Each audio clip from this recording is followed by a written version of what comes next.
The competition watchdog has blocked ANZ's takeover of Suncorp Bank. The ACCC has ruled the $4.9 billion offer is not in the public interest.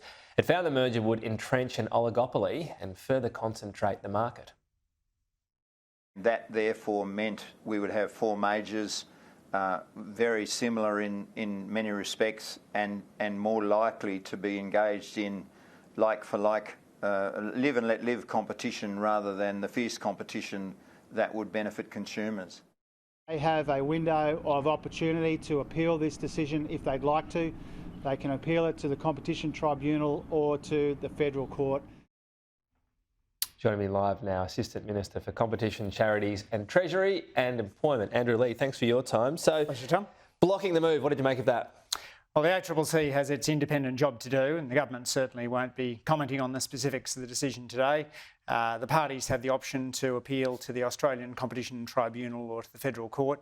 All we would do is thank the Australian Competition and Consumer Commission for their work in assessing this proposed merger. When you look at the banking system in Australia as someone that is partly in charge for competition though, is it fair to say the Big Four is big enough? Well, let me comment on competition across the economy more broadly, Tom. I think that's more appropriate in this context. I've given a series of speeches over the last year about the increase in market concentration, the rise in markups, the fall in employing small businesses and the decline in job switching. We've seen over the last couple of decades an economy that has become more concentrated, potentially with adverse impacts on consumers and on workers.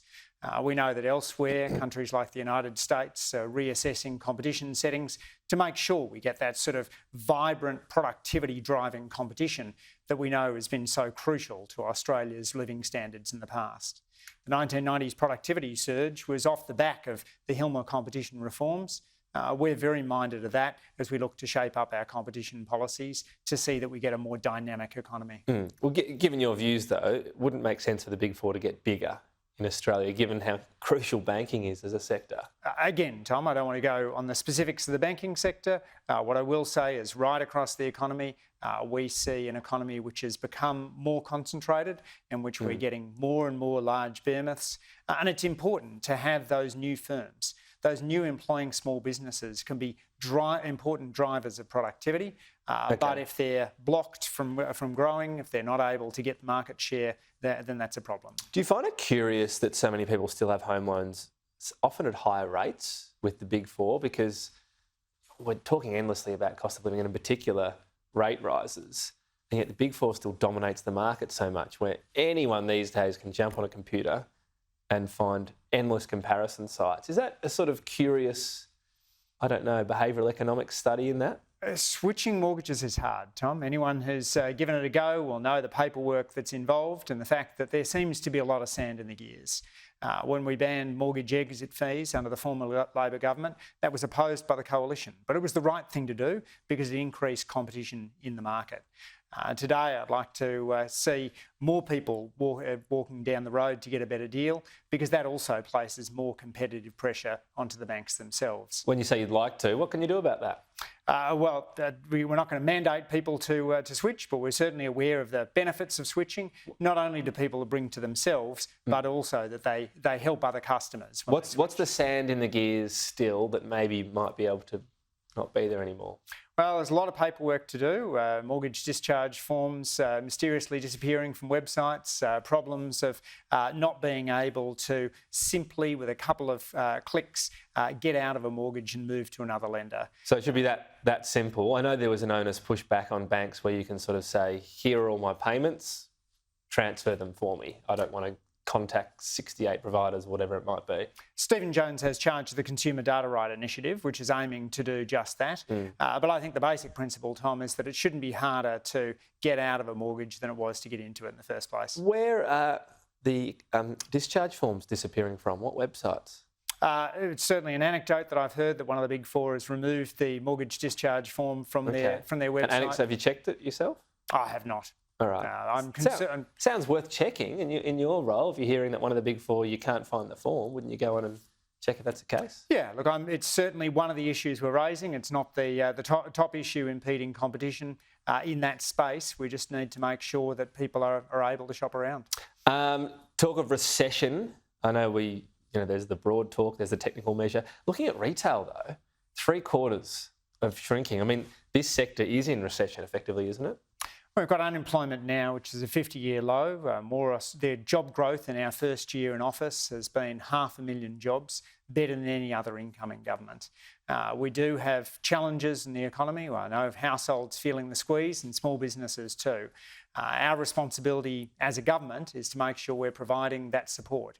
So the energy bill relief we provide to households and small businesses, opposed by the Liberals, is important in terms of sustaining the economy. The Housing Australia Future Fund is going to be absolutely critical in adding but on this, supply. Is this a retail recession?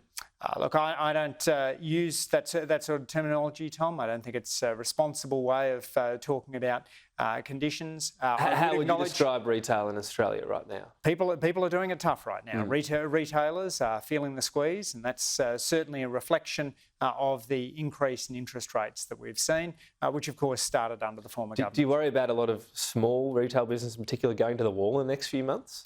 Look, certainly concerned about the health of small business. The energy bill relief has been an important part of what we've done there, but also other measures, smaller measures, including the electric vehicle discount, again, opposed by the Liberals. It's striking, Tom, when we roll out these cost of living measures, such as cheaper childcare, cheaper medicines, we just see the Liberals talking them down or voting against them.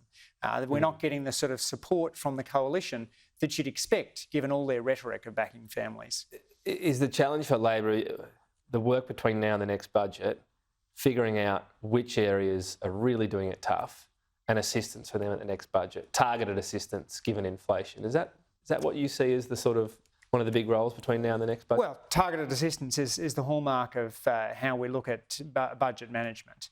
How do we manage to bring down a budget this year which reduced inequality more than any other budget in the previous decade and yet delivered the first surplus in 15 years? But I mean, something like retail, you go, all right, they're struggling, what can we do? We don't want too many people going to the wall when conditions are so bad. It's about making those careful strategic decisions, and that's what Jim Chalmers and Katie Gallagher did in their last budget. That's what will happen in the next budget. We've got to be strategic as we look to pay down debt, not put upward pressure on inflation, but also assist those who are feeling the squeeze. Andrew Leigh, thanks for your time. Thank you, Tom.